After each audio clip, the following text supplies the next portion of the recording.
रामायण क्या है? एक रात की बात है। माता कौशल्या जी को सोते में अपने महल की छत पर किसी के चलने की आहट सुनाई दी। नींद खुल गई। पूछा कौन है? मालूम पड़ा श्रुतकीर्ति जी, सबसे छोटी बहू, शत्रुघ्न जी की पत्नी। माता कौशल्या जी ने उन्हें नीचे बुलाया। श्रुतकीर्ति जी आई, चरणों में प्रणाम कर खड़ी रह गईं। माता कौशल्या जी ने पूछा, श्रुति, इतनी रात को अकेली छत पर क्या कर रही हो बेटी? क्या नींद नहीं आ रही? शत्रुघ्न कहाँ है? श्रुति कीर्ति की आंखें भर आईं, मां की छाती से चिपटी, गोद में सिमट गईं। बोली, मां, उन्हें तो देखे हुए 13 वर्ष हो गए। उफ! कौशल्या जी का हृदय कांप कर झटपटा गया। तुरंत आवाज लगाई। सेवक दौड़े आए। आधी रात ही पालकी तैयार हुई। आज शत्रुघ्न जी की खोज होगी। मां चली। आपको मालूम है शत्रुघ्न जी कहाँ मिले? अयोध्या जी के जिस दरवाजे के बाहर भरत जी नंदीग्राम में तपस्वी होकर रहते हैं, उसी दरवाजे के भीतर एक पत्थर की शिला है। उसी शिला पर अपनी बाह का तकिया बनाकर लेटे मिले। मां सिराहने बैठ गईं, बालों में हाथ फिराया तो शत्रुघ्न जी ने आंखें खोली। मां! उठे, चरणों में गिरे। मां, आपने क्यों कष्ट किया? मुझे बुलवा लिया होता। मां ने कहा, शत्रुघ्न यहां क्यों? शत्रुघ्न जी की रुलाई फूट पड़ी।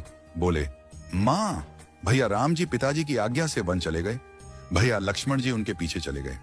भैया भरत जी भी नंदीग्राम में हैं। क्या ये महल, ये रथ, ये राजसी वस्त्र विधाता ने मेरे ही लिए बनाए हैं? माता कौशल्या जी निरुत्तर रह गई। देखो क्या है ये राम कथा।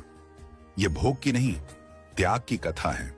यहाँ त्याग की ही प्रतियोगिता चल रही है और सभी प्रथम हैं। कोई पीछे नहीं रहा। चारों भाइयों का प्रेम और त्याग एक दूसरे के प्रति अद्भुत, अभिनव और अलौकिक हैं। रामायण जीवन जीने की सबसे उत्तम शिक्षा देती है। भगवान राम को 14 वर्ष का वनवास हुआ तो उनकी पत्नी सीता मैया ने भी सहर्ष वनवास स्वीकार कर लिया। परंतु बचपन से ही बड़े भाई की सेवा में रहने वाले लक्ष्मण जी कैसे राम जी से दूर हो जाते? माता सुमित्रा से तो उन्होंने आज्ञा ले ली थी वन जाने की, परंतु जब पत्नी उर्मिला के कक्ष की ओर बढ़ रहे थे तो सोच रहे थे कि मां ने तो आज्ञा दे दी, परंतु उर्मिला को कैसे समझाऊंगा, क्या बोलूंगा उनसे? यही सोच विचार करके लक्ष्मण जी जैसे ही अपने कक्ष में पहुंचे तो देखा कि उर्मिला जी आरती का थाल लेके खड़ी थी और बोली, आप मेरी चिंता छोड़ प्रभु, श्री राम की सेवा में वन को जाओ। मैं आपको नहीं रोकूंगी। मेरे कारण आपकी सेवा में कोई बाधा ना आए, इसलिए साथ जाने की जिद भी नहीं करूंगी।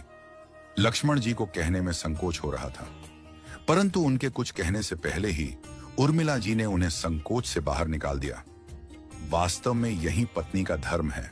पति संकोच में पड़े उससे पहले ही पत्नी उसके मन की